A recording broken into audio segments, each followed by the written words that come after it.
ہمارا اچھا بستہ انگا اجڑ گیا، ہمارا اجلا اور شفاف دامن داغدار ہو گیا، ہماری شرافت و صداقت مجروح ہو گئی۔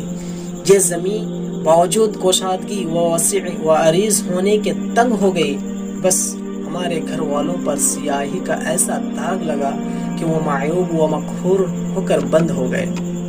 پھر میں نے اپنی جان کی خاطر راہ فرار اختیار کیا اور لوگوں کی نظروں سے چھپتی پھرتی اور اجھل رہنے لگی۔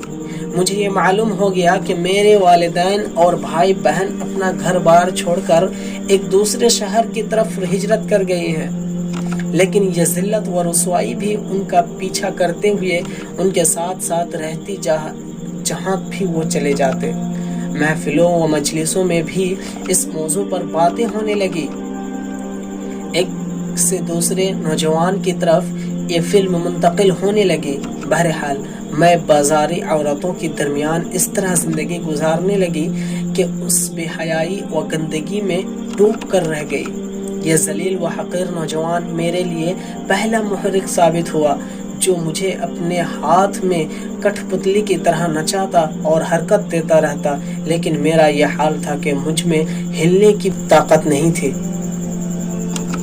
یہ نوجوان کتنے ہی گھرانوں کو تباہ و برباد اور نوخیز دوشیزاؤں کے مستقبل کو ضائع و برباد کر کے رکھ دیا ہے۔ بالآخر میں نے ایک روز اس سے انتقام لینے کا پختہ ارادہ کر لیا۔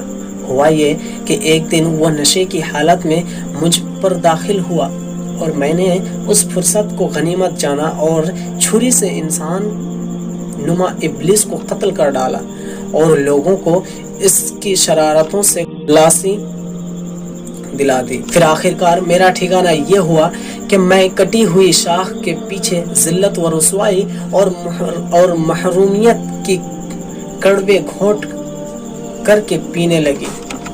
اپنی اس گھٹیا اور نیچ حرکت پر افسوس ملتی اور اپنی شاد و باغ اور خوش کن زندگی پر حسرت و افسوس کرنے لگی۔ اور جب کبھی بھی مجھے وہ ویڈیو فلم یاد آتی نا تو میرے اندر یہ خیال پیدا ہوتا کہ وہ کیمرے تو مجھے ہر جگہ گھورتے اور میرا پیچھا کرتے ہوں گے۔ تو میں نے پھر اپنے اس سارے واقعہ کو اس لیے لکھا کہ یہ ہر ایسی نوجوان لڑکی کے جو دل کو نرم اور منہ لینے والی باتوں کے پیچھے کھینچی چلی جاتی ہیں، یا پھر ایسے خطوط و لیٹر کے پیچھے کھینچی چلی جاتی ہیں جو الفت و محبت و اشتیاق و تڑپ و بیتابی و کشش جیسے کلمات سے مزین ہوتے ہیں۔ اے بہن، ٹیلی فون سے بچنا۔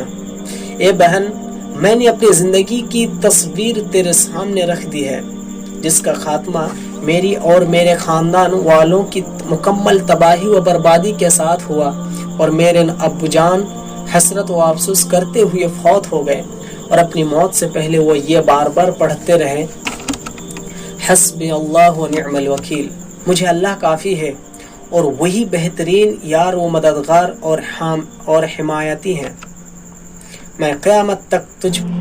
تو دیکھا آپ لوگوں نے کہ کس طرح سے ایک ویڈیو فلم نے ایک لڑکی کی زندگی تباہ کر کے رکھ دی۔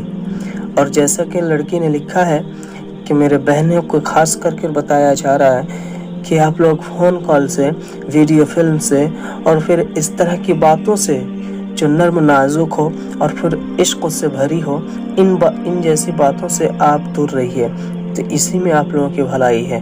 میں یہیں سے لیتا ہوں الوداع۔ السلام علیکم ورحمۃ اللہ۔